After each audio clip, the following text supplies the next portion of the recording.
Hello, welcome back to this channel.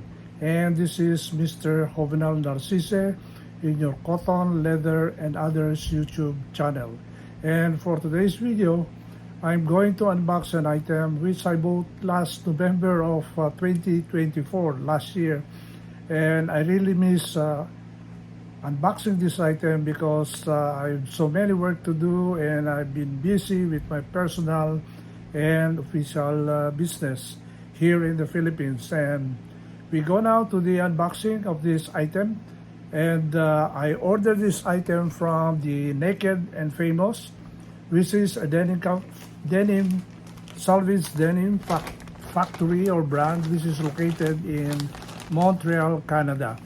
So I have here the package is not yet open, and this order had been sent through my forwarder in Los Angeles, which is the Johnny Air Cargo Plus, and I sent this item to the said address in Los Angeles, and it's up for the Johnny Air Cargo to send it here in the Philippines. In a matter of 14 days, it reached my pickup place in the SM Mega Mall in Metro Manila. So we're going to unbox this.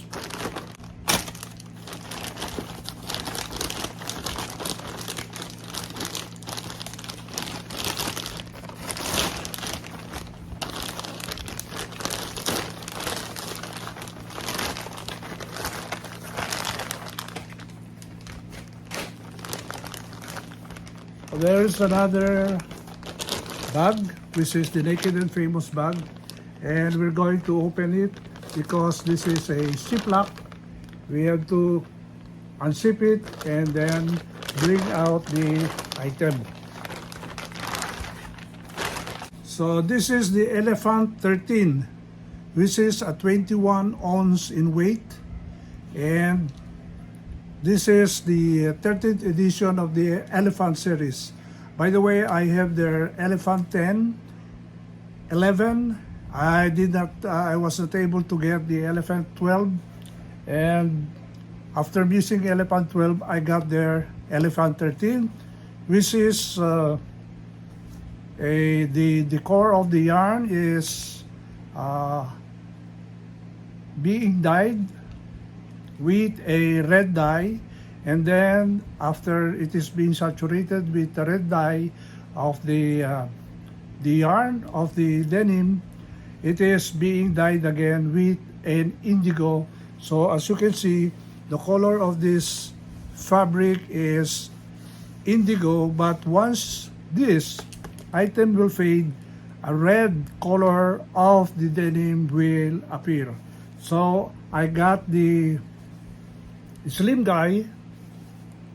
This is the I think the most slim cut of Naked and Famous, and I got the size 30, wherein the actual size is 32 inches, and then this is not high waist. The front rise is only about 10.5 inches, but you have a 12.5 thigh measurement, and you have 8 inches in knee, and then another 6.9 on the hem.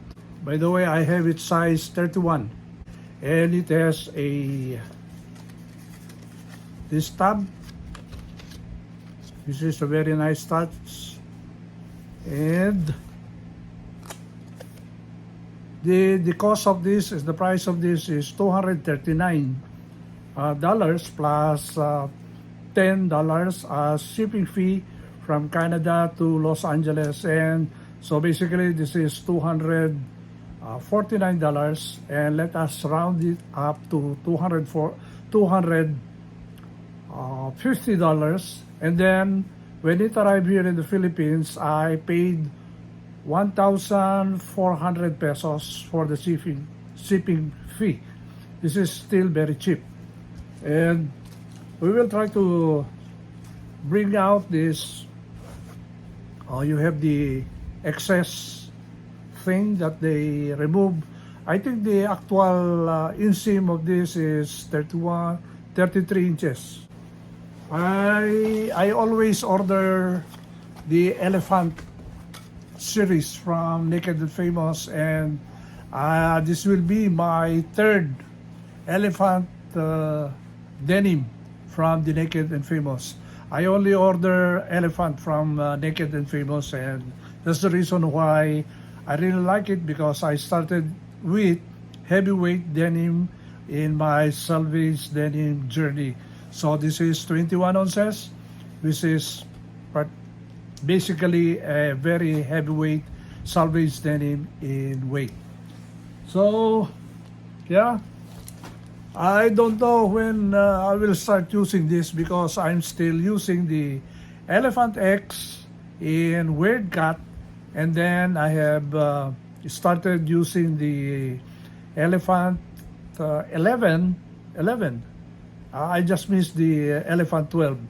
I've just started using the Elephant 11, and that is a very slabby denim fabric, and I think I have been using it for the past 2 months, and we will see if this will be a nice entry for my next Indigo Invitational Denim Fade competition. However, this will be maybe used in my year 6 or year 7.